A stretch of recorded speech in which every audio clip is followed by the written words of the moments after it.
Primo, ¿vale? Nombre, medio, para que Reid lo sepa y le hacéis la pregunta. Jesus Sanchez from First Down Magazine. The team that we saw today is a completely different team than the one we saw some weeks ago against Tirol. What has changed? You know, I think Victoria would call it Bravos magic. There's something about this group of guys and the kind of the way that we've connected in these last few weeks. And, you know, that game came down to one play and we didn't quite execute how we needed to on offense. And ultimately that comes on to me. And, you know, I think we did a good job this week, even though, you know, still got to clean up some of the things that I'm doing. But we got a little bit of that magic, and I think it comes from the team chemistry. And, you know, we had some harsh conversations as a group. You know, I don't know if airing things out is the right way to put it, but, you know, held everybody accountable, and I think that it's changed the dynamic we've got on the team. Thank you. David from First Down Magazine. What's the expectation now? This big win. Now you have to travel to Munich. Do you think you can take the division? And by the way, when's the next vlog dropping? Next vlog, hopefully next week. We're trying to get some things done. We've got our bye week next week, so I'm focused on enjoying some time. You know, hanging out with some of my buddies. But it's a 1 week at a time thing. So we'll get ready for Munich. I'll watch a little bit of tape this week. But I think if we do execute how we should on offense, I think we can compete with anybody. And I think that's where we're at as a team. So, you know, if you score on every possession, all you have to do is score one more point than the other team. And you know, if we keep executing how we're doing, I think we can be in a position to compete with anybody in the league. Roberto, for football, what is your opinion the change of the NL to the EL? I mean, I'm not very well versed in terms of how the league is structured and those types of things.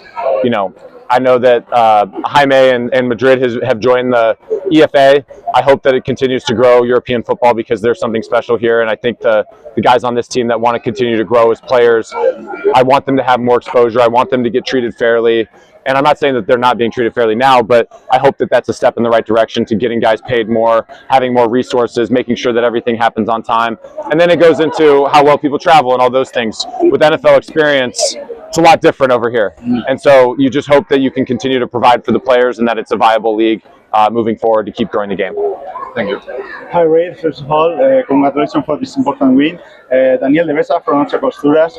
I asked Aaron how he feel playing with you. It's so easy for him playing with you like a QB.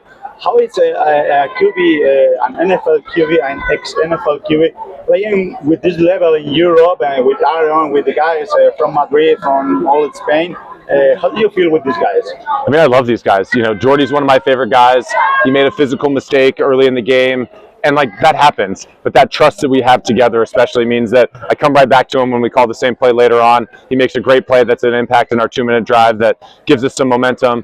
In terms of AC, like as a quarterback, it's amazing to have somebody that you can just spit the ball to and they make amazing plays. You know, for a quarterback, it's easy for me to make the right decision and get the ball to the right spot, but watching AC make those types of plays is unbelievable. On top of that, we have Eustace, where, you know, I throw him a check down or something simple and he makes 8 guys miss, and I'm like, that should be a 2-yard gain, but it turns into 12, you know? So that kind of thing is really what's made this team special. And, you know, I'm lucky enough to just try to make the right decision on every down, and the other guys have been unbelievable with the ball in their hands. A little more, sorry. Are you going to play in another golf field this week, in your bye week? There might be some golf coming up. I'm going to go spend some time at the beach in Barcelona, so I got to do a little bit of exploring. Hopefully I don't get too sunburnt, but you know, we'll see if I can get out on the golf course again soon. Enjoy. Thank you. Victor Salaval, Brazil. What went through your mind when the forced fumble happened, and how do you recover mentally from that play to lead the team to the victory? Well, I thought I was a little more athletic than I was, so I felt like, you know, I was going to make a miss, and that clearly didn't happen. But, you know, I'm trying to fight for these guys, and I think part of that is sticking your nose in there, especially when you get down by the goal line. And my ball security was subpar, so that's something that I'm going to keep trying to get better at.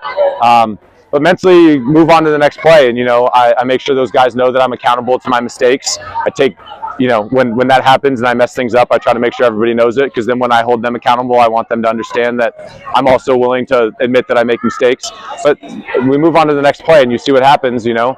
It could have been a big play in the game, but because we continued to execute, it turned out to be something that, you know, it would have been awesome to be up another score in the first half. But from where we got to, it ultimately didn't affect us. But in weeks past, in our first match, against Tirol, those things have piled up against us. So we just got to keep trying to eliminate those mistakes and be better week to week. Thank you.